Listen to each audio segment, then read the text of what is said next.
planning and preparing for the 76th Independence Day, I had one of the most fantastic evenings, by the way. Fellow Toastmasters and friends, I spent an entire evening with my daughter, who was, by the way, turning 13 in few days from then, discussing what independence meant to her and what freedom meant to her. So, honey, what's independence to you? I asked with a lot of enthusiasm. She raised her eyebrows and said, Dad, now don't start this boring topic all over again. Can't you see I'm watching and listening to this Korean pop music by the BTS band? BTS? What's that? And Korean? When did you learn this language? Dad, by the way, music has no language. And Korean, I did some YouTube tutorials and learnt it from there, and now I can speak well too. Now that was like a pushback to the aircraft that we both were taking off for, where I thought I was the pilot, but she knew exactly where we were flying to. So I wanted to bring the whole topic back on track, and I asked her once again, darling, what is freedom to you? What is independence to you? And this little girl, she slipped her head onto my lap and said, Dad, can you give me a massage? A massage? I've had a grueling day watching YouTube videos throughout, and this is the time when I'm getting a splitting headache. I was awestruck. A massage? She had already closed her eyes in anticipation, and here my father ego was standing tall like a monster, not willing to succumb to her demands. But then, I found my fingers cruising through her curly hair and giving her a massage. Dad, freedom to me means getting out of the shackles of morons like you. Morons! You called me a moron?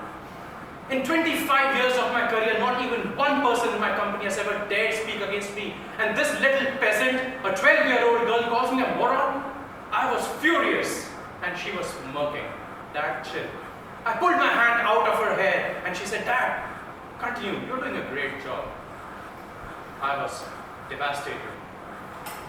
Freedom to me means liking any other country, their culture, their religion, their traditions, without being branded as antisocial.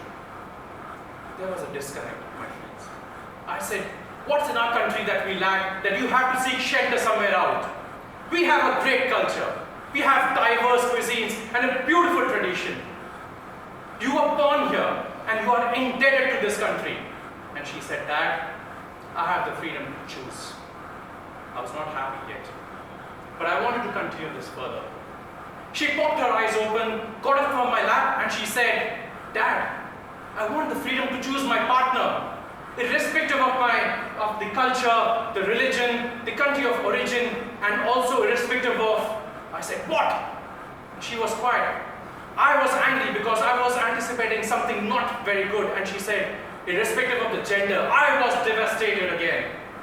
I lost not one breath, but many, and my throat was choked, and I said, it's my fault that I let you come so close to me. And there, I saw her eyes fill with tears. She was just about to sob, and the clouds were about to burst. I picked her up, hugged her, caressed her, kissed her forehead, and I said, listen, listen, listen, I didn't mean that. And all that she said was, say sorry. Excuse me? You made that obnoxious comment, and you asking me to say sorry? Say sorry, she demanded. And I succumbed to the pressure this time. Dad, would you have married someone else if you had a choice? And she asked me with a lot of innocence. I was awestruck. I was thinking. There was a pause, and she said, look, you're not sure, right? That's freedom to me. That I can choose my partner without you or mom deciding on my behalf. I said, listen, that's not going to happen. Well, that is going to happen. Excuse me, that is not freedom. We decide our partners based on what our parents choose because they know what is right or wrong. Excuse me, Dad, that's not true. And we had this heated argument, and she said, Dad, listen, think again. would you have chosen somebody else? And I said, maybe yes. And she took advantage because my inner voice leaked out and she said, Mom, Dad says he doesn't like you. He wanted to marry somebody else. And excuse me, I never said that. She was totally manipulating the situation and misinterpreting what I said. And she said, chill Dad, YOLO. You only live once. Why does your generation live in this cognitive dissonance? Cognitive dissonance? That was a new word for me, absolutely. Cognitive dissonance is where your heart says something else, but your brain doesn't marry. Dad, this is my life, and it's once in the lifetime. I want the freedom to act and do what I feel like. I want the freedom to dress the way, I want the freedom to eat what I want without being judged. That is my freedom. No, nothing doing. We as your parents are going to decide what you are going to do. She said, for now, I want freedom from you. And she walked out of the room. There was utter silence. Cognitive dissonance, friends. Are we living in this world of cognitive dissonance? Are we fighting a daily battle of regret? Do our middle class moralities hold us back to cast away the fetters of being judged every day by people? I walked up from the bed. I moved in front of the mirror, saw my grey hair, and I promised myself to color them with shades of green and orange for the Independence Day tomorrow.